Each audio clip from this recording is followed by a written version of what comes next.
పండగ ఏదైనా ప్రసాదంగా పులిహోరనే ముఖ్యం. అంతేకాదు ఈజీగా ప్రిపేర్ చేయొచ్చు, షెల్ఫ్ లైఫ్ కూడా ఎక్కువ. సో దీన్ని ప్రయాణాలకు కూడా యూస్ చేసుకోవచ్చు. ఈ మ్యాజికల్ డిష్ ఎలా చేయాలో చూసిద్దామా? హాయ్ అండి, నమస్తే. నేను మీ మౌనిక.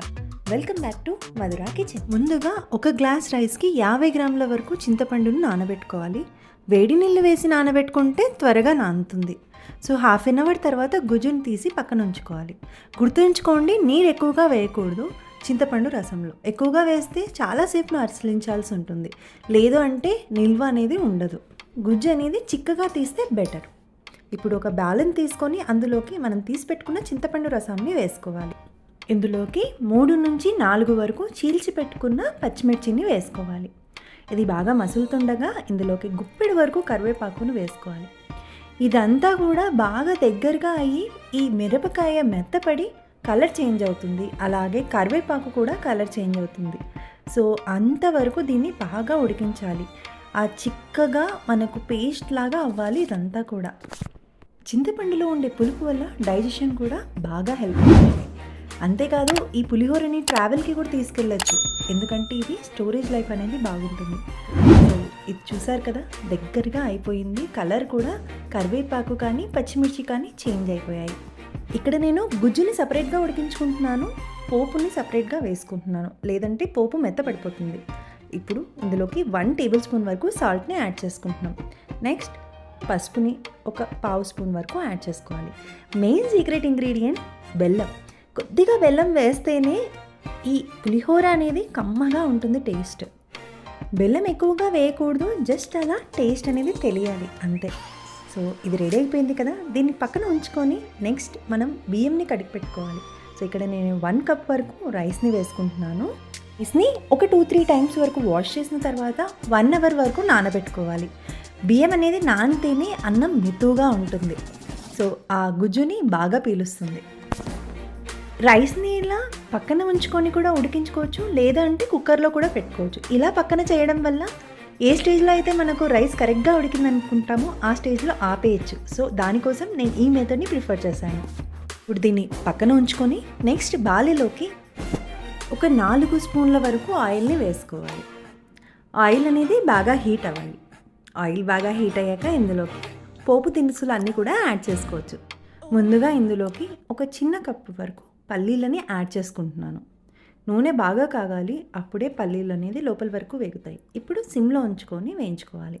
నెక్స్ట్ ఇందులోకి అదే కప్పుతో ఒక 1/2 కప్పు వరకు శనగపప్పు, 1/2 కప్పు వరకు మినప్పప్పు, ఇవన్నీ కూడా వేసి వేయించుకోవాలి. ఇవన్నీ కూడా సిమ్లో వేయించుకుంటే లోపల వరకు పప్పు అనేది బాగా వేగుతుంది. 1 స్పూన్ వరకు ఇప్పుడు ఆవాలు జీలకర్రని వేసి వేయించుకోవాలి. అంతే. ఈ పప్పు దినుసులు అనేవి దోరగా అయ్యే వరకు అలా కలుపుకుంటూ ఇప్పుడు ఇందులోకి ఒక 8 వరకు జీడిపప్పుని స్లిట్ చేసుకొని యాడ్ చేసుకోవాలి. ఈ జీడిపప్పు పడితే టేస్ట్ అనేది బాగుంటుంది పులిహోర. సో ఇది కొద్దిగా వేగాక నెక్స్ట్ ఇందులోకి 2 నుంచి 3 వరకు ఎండుమిర్చీలని కట్ చేసుకుని వేసుకోవాలి. ఎండుమిర్చీలు ఎప్పటికీ లాస్ట్లోనే యాడ్ చేయాలి, ఇవి త్వరగా వేగిపోతాయి.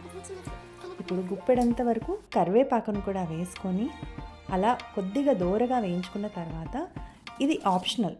అల్లంని సన్నగా తరుక్కొని యాడ్ చేస్తే టేస్ట్ కొద్దిగా డిఫరెంట్గా ఉంటుంది, బాగుంటుంది. సో ఇది ఆప్షనల్, కావాలనుకుంటే యాడ్ చేసుకోవచ్చు. నేను ఇక్కడ కొద్దిగా అల్లంని యాడ్ చేశాను. నెక్స్ట్ ఒక 1/2 స్పూన్ వరకు ఇంగువని మెత్తగా దంచి పెట్టుకోవాలి. ఆ ఇంగువని లాస్ట్ ఆఫ్ చేసిన తర్వాత యాడ్ చేసుకోవాలి, లేదంటే ఇంగువ అనేది మాడిపోతుంది. ఇంతే. ఇప్పుడు ఒక పక్క మనం పులిహోర గుజ్జు చేసుకుంటూనే ఇటుపక్క రైస్ని పెట్టేసేయచ్చు. సో 2 కూడా ప్యారలల్గా అయిపోతుంది. ఇప్పుడు అన్నం ఉడికింది కదా, దీన్ని అన్నం బట్టపు కట్టి ఉంచేస్తున్నాను. సో నేను రెగ్యులర్గా రైస్ని కూడా ఇలాగే చేస్తాను, సో మీకు కూడా ఇలాగే చూపిస్తున్నాను. ఇప్పుడు రైస్ అనేది ఇప్పుడు ఒక 10 మినిట్స్ తర్వాత వాటర్ అంతా కూడా డ్రైన్ అయిపోయింది. ఇప్పుడు దీన్ని ఓపెన్ చేసుకొని ఒక స్తాంబాని కానీ పెద్దగా ఉండే ప్లేట్లో కానీ అన్నం అంతా కూడా ఉంచేసుకోవాలి. ఇలా వెడల్పుగా ఉంటేనే అన్నం త్వరగా చల్లారుతుంది, అలాగే ముద్దగా అవ్వకుండా ఉంటుంది, అంటే మెత్తగా అవ్వకుండా ఉంటుంది. చల్లగా అవ్వకపోతే పక్కన ఉడికించుకుంటే అన్నంని ఇలా ఆరబెట్టేసుకొని గుజ్జును వెంటనే కలిపేసేయచ్చు చల్లగా అయ్యాక. లేదు అంటే కుక్కర్లో పెట్టుకుంటే కొద్దిగా నూనెని వేసి తర్వాత ఈ గుజ్జును యాడ్ చేసి చేతికి అతుక్కోకుండా ఉంటుంది. సో ఈ గుజ్జుని యాడ్ చేసాం కదా, రైస్ అంతా కూడా పట్టుకునేలాగా చేతితో కలపండి. చేతితో కలిపితేనే పులిహోర టేస్ట్ అనేది బాగుంటుంది.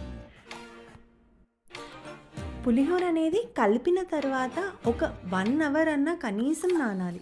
అది నానితేనే ఆ గుజ్జు అన్నానికి పట్టుకొని టేస్ట్ బాగుంటుంది. సో వాళ్ళు పులిహోర గుజ్జును అంతా కూడా పట్టేసుకున్న తర్వాత మనము పోపు వేయించి పెట్టుకున్నాం కదా, బుడ్డలు, జీడిపప్పు, శనగపప్పు, ఇవన్నీ కూడా ఈ నూనెని ఇందులోకి యాడ్ చేసుకొని మళ్ళీ ఒకసారి బాగా కలుపుకోవాలి. సో ఫైనల్లీ మెంతి పొడి, వేయించి పెట్టుకున్న మెంతుల్ని పొడి పట్టుకొని 1 స్పూన్ వరకు యాడ్ చేస్తే టేస్ట్ బాగుంటుంది. లేదు అంటే ఆవపిండిని కూడా యాడ్ చేసుకోవచ్చు. సో ఇది ఆప్షనల్, కానీ యాడ్ చేస్తే బాగుంటుంది మెంతి పిండి. అంతే, చూసారు కదా, చూస్తుంటేనే అలా కలరే నోరూరుతుంది. సో ఇలా చేసి పెట్టుకున్న పులిహోరని ప్రయాణాలలో కానీ, లేదంటే పండగలు, లంచ్ బాక్స్, ఇలా వేటికైనా సరే పర్ఫెక్ట్ అని చెప్పొచ్చు. చాలా త్వరగా చేసేయచ్చు, ఈజీగా డైజెస్ట్ అవుతుంది. సో ఇంతకంటే ఇంకేం కావాలి. సో పులిహోరని మనము సర్వింగ్ బౌల్లోకి తీసుకున్నాము. ఇంతే, చూస్తుంటేనే ఆ కలర్ కానీ, ఆ టెక్స్చర్ కానీ ఎంత బాగుందో. సో ఒకసారి మీరు కూడా ఈ మెథడ్లో ట్రై చేసి చూడండి. నాకైతే నచ్చింది. మరి మీకు నచ్చిందా? నచ్చినట్లయితే లైక్ చేయండి, షేర్ చేయండి, సబ్స్క్రైబ్ చేసుకోండి మన మధురా కిచెన్ ఛానల్ని. Thanks for watching.